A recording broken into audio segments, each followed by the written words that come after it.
Hello, and welcome to another episode of Living in the Liner Notes. I'm your host, Enrique Bocanegra, and on today's episode, we're covering an album that is very special to me and one that I've been a fan of for many years now.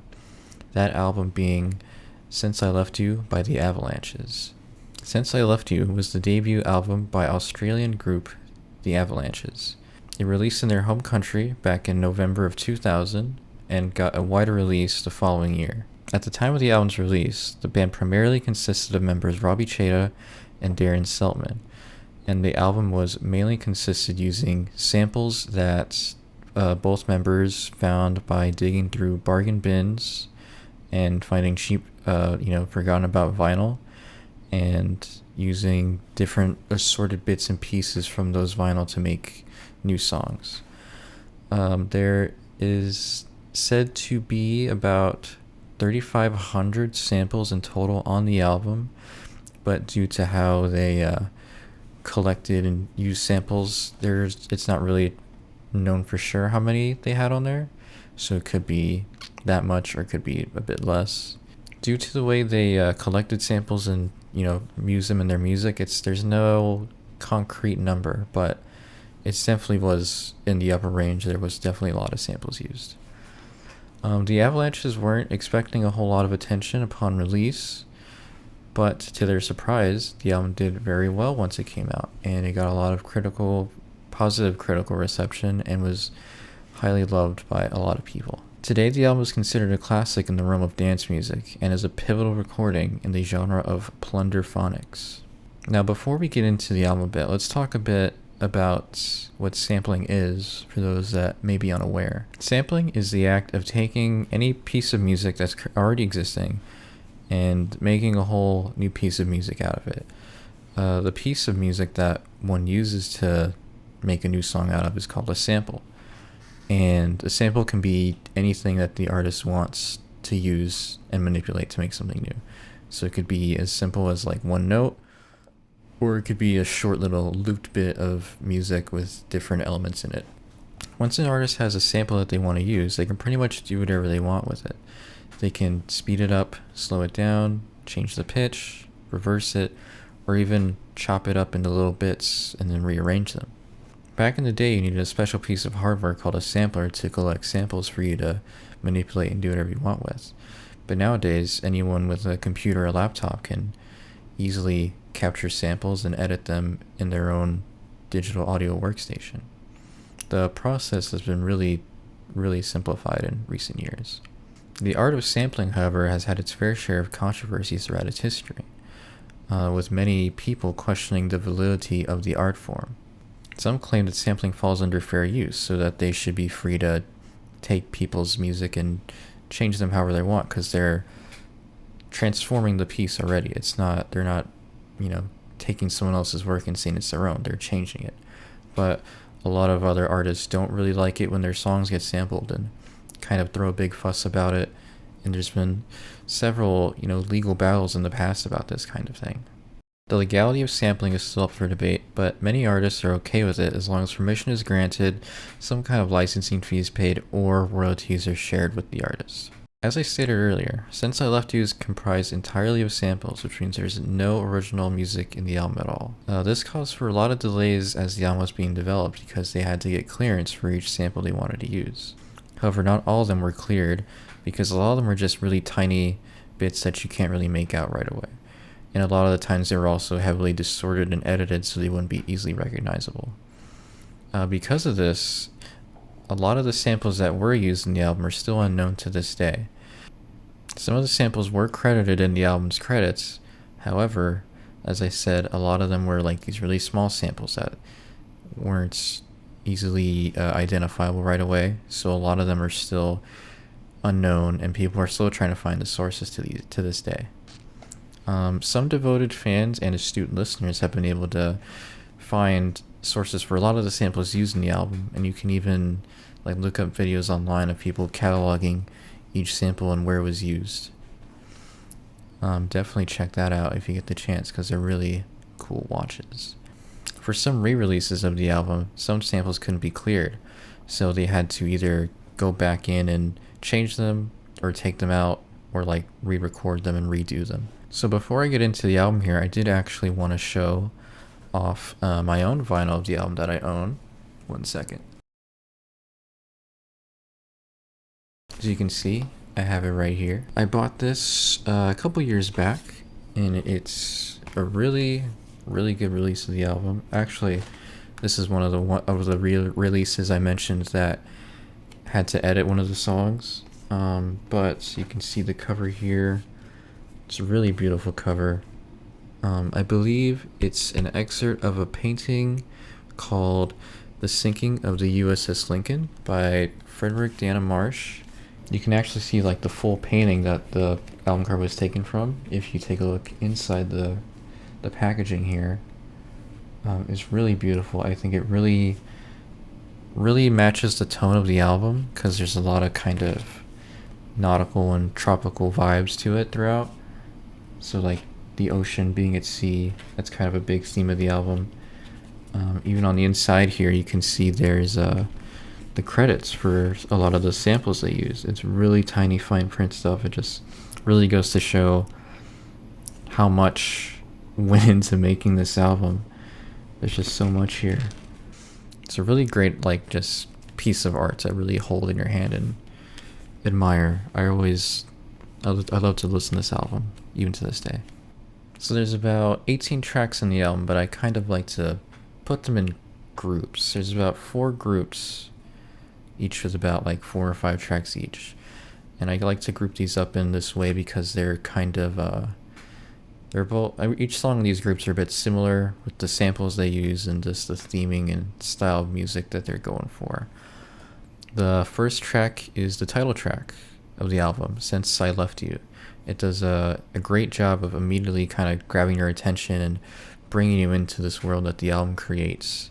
The song has a lot of tropical and summery vibes. It's like you're at the dock getting ready to set foot on a cruise and sail around the world type deal. That's something that's present throughout the entire album, really. The main vocal sample in this track is really interesting because originally the singer is singing "Since I Met You," but with some slight like manipulation and editing, the Avalanches have made it come across as if she's saying "Since I Left You," which is, the name of the album, and also just kind of changes the whole tone and vibe of the song. It gives us this really melancholic feel, almost like, it's kind of sad. It's like, I've been doing a lot better since I left you. And it could be a metaphor for anything, really. Anything you want to attribute it to. It could be about like leaving someone or someone moving on, dying. It's really up to interpretation, but I really enjoy this song. I think it's really fun, and it's a great listen. It's a great opening track. You'll notice as you listen that the album is like seamless. The tracks all just kind of flow into each other without even trying. It's done that way on purpose, and it makes for a really engaging and fun listen as you just let the tracks play out. Especially at the start here, these first 3 tracks, I think it's "Stay Another Season" and "Radio." Those really just flow into each other, and you just kind of follow the groove, and really keeps the energy up. And it's because it's a dance album, you want you to be moving to it. Things kind of switch up once we get to the track "Two Hearts and 3/4 Time." We switch it up from this kind of simple dance music that was at the start, and now we're in this really kind of slower and steadier, it's almost like a waltz, which I guess makes sense because of the track name, 3/4 Time. But, it's kind of a short reprieve from the crazy action we just had at the start. And then we go into track 4, "Avalanche Rock," which is this kind of short bridge track. You might even not even notice it's its own track if you're not looking at the track list, but once you get into that one, it slowly turns into the next track, which is "Flight Tonight," which is really like fast paced, and it's got a really like bumping drum beat, and it's just kind of, it's got these disjointed vocal samples, and it's all over the place. It's really hectic, and it's also just really fun. They really show off their range of like stuff that they're taking samples from with this. There's just a lot of crazy things on here. I think the weirdest sample in this song is like, I don't know how they found it, considering this recorded in like 1999, but it's like a home movie rap battle of these guys in New York, and you can hear in the song, you can hear them, you can hear the bit that they sample, and it's just really weird, but it's really cool also. Just it's really crazy. So the energy from that song kind of carries into the next one, which is Close to You, but then they switch it up on you again and turn it into this kind of chiller, more relaxing, like lounge track almost. And then it kind of gives you this little rest, and then it kicks it back into high gear again. Things start to kind of slow down, and they start to fade out some of the elements they were sampling in the track Diners Only, which then transitions into the next track, which is A Different Feeling. Once it gets into that one, it becomes kind of a bit more upbeat, fun kind of dance song again, with these little dreamy segments sprinkled throughout. It's kind of like you're at a party and you notice someone like across the room that really catches your attention. You want to try and reach out to them and try to talk with them or something. And it's a really beautiful track, especially like once the string section comes in. I love that bit. This song transitions into the track Electricity, which has these really interesting soundscapes throughout. There's a lot of cool effects on the samples in this track. It's also just got this really like infectious groove to it. The Avalanches are really great with just putting in these like earworms. Even, you know, I guess it's not their own creation, but it's still really impressive at what they're doing with these samples. It's really crazy to think about it. Like listening to this album, you kind of have to remember that, oh, these are just random assorted bits of other music that are somehow fitting together so well and forming something entirely new. It's like these guys dumped a bunch of puzzle pieces from different sets and are just trying to make a new puzzle out of it without following any instructions or anything. It's very freeform and super creative, you know? After that track, they go into the song Tonight May Have to Last Me All My Life, which I really enjoy. It's probably one of my favorites off the album. The song is built around this like really clumsy piano sample, but it's really like charming. I also love the like vinyl crackles you can hear from the actual record that they sampled it off of. I think it really adds a nice texture to the song. You know, it gives it this retro and like vintage vibe to it also that I really love. After that song, we get another little brief interlude track called Pablo's Cruise, which, fun fact, was the actual working title of the album before they decided on Since I Left You.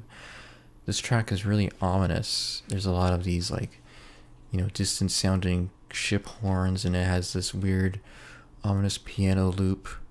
It's really haunting and creepy. You know, there's that like ship imagery again, which they really like to call back to.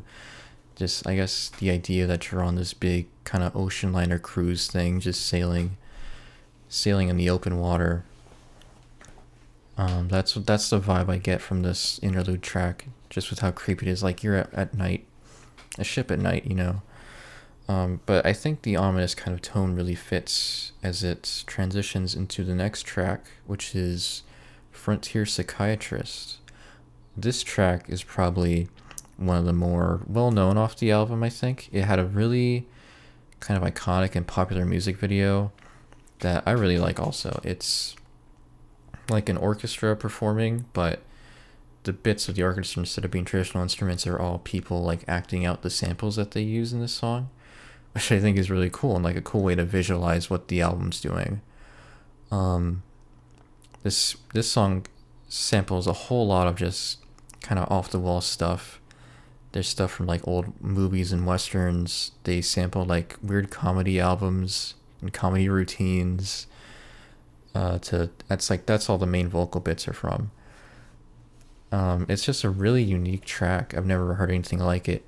I think if you were to describe what plunderphonics is and what sampling can be done and used as an art form, you would show someone this track, I think.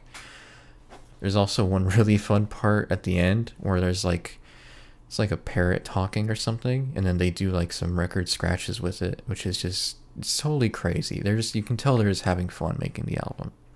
So now we're on the last set of songs here on the album. After the insanity that was Frontier Psychiatrist, we're kind of brought back to reality with the track ETOH, which has a lot more of those dreamy soundscapes I like to use, and it's kind of trippy sounding still. And it has this cool vocal sample bit I like. It looks like they put a lot of like vocoder effects on it, so it sounds really robotic-y and kind of futuristic.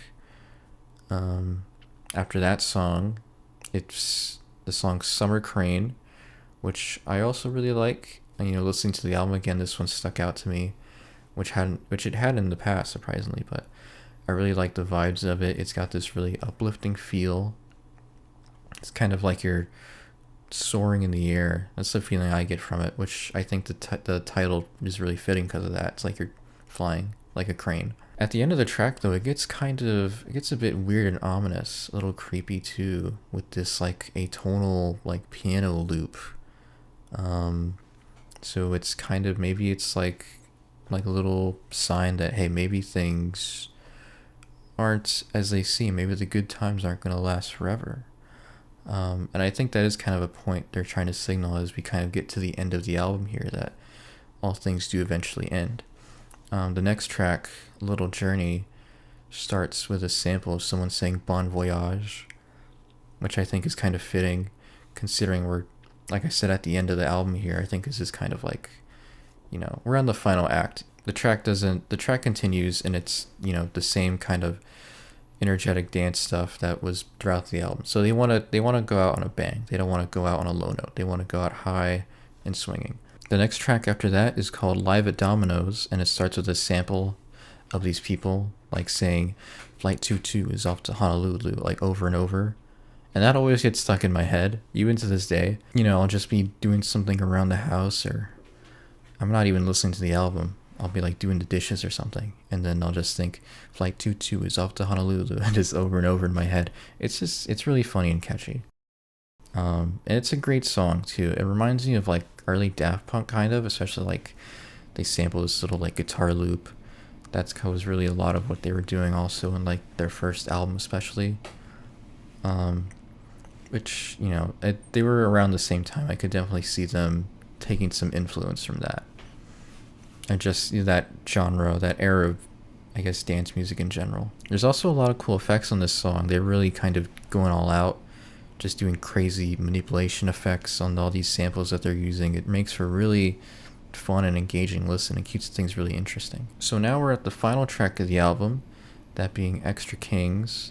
And it's a really great closer. It's really triumphant sounding. It's got these really impactful sounding like horns that they sample.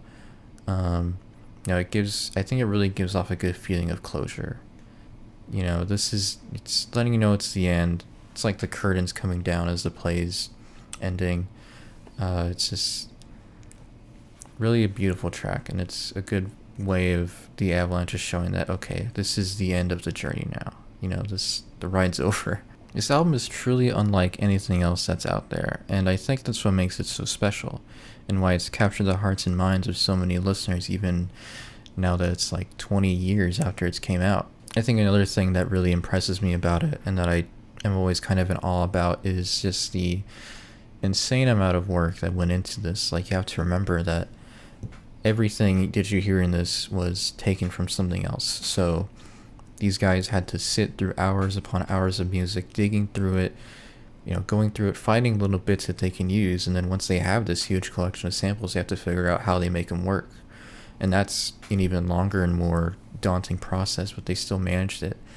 And they still managed to make a great, incredibly memorable piece of music out of it. So of course, after you release a crazy well done album like this, people want to know, okay, what's next? What's the follow-up going to be? And, for a long time, it was kind of unclear if there was ever going to be a follow-up. A few years after the album came out, there was, talks of the guys, the Avalanches, working on something new, but nothing really ever materialized. And then by 2006, Darren Selman had officially left the group. So that was things were really up in the air at that point. I remember being in high school when I found this album and seeing how long it had been since it came out, and just kind of being like, well, okay, I guess this was it for them. I just assumed that this was all they could ever do, and I was okay with that. But surprisingly, almost like 15 years after the first album came out, the Avalanches did finally release a follow-up album. That was called Wildflower. It came out in 2016, and it came out to a pretty decent fanfare. Had some good reviews. Fans liked it, but a lot of people agreed, myself included, that it didn't really capture that same feeling that the first album did. That magic just wasn't fully there. Wildflower wasn't just a one-off. They did continue to make music. In 2020, they put out another album, surprisingly, which was called We Will Always Love You. I actually really did like that one. I listened to it recently for the first time, and I thought it was great. So, but right now it's kind of up in the air what the band's up to. They haven't confirmed or denied anything new, but I guess we'll just have to wait and see. Since I Left You was a genre-defining album and is considered one of the most iconic albums in the world of plunderphonics, and is an incredibly influential album to dance music as a whole.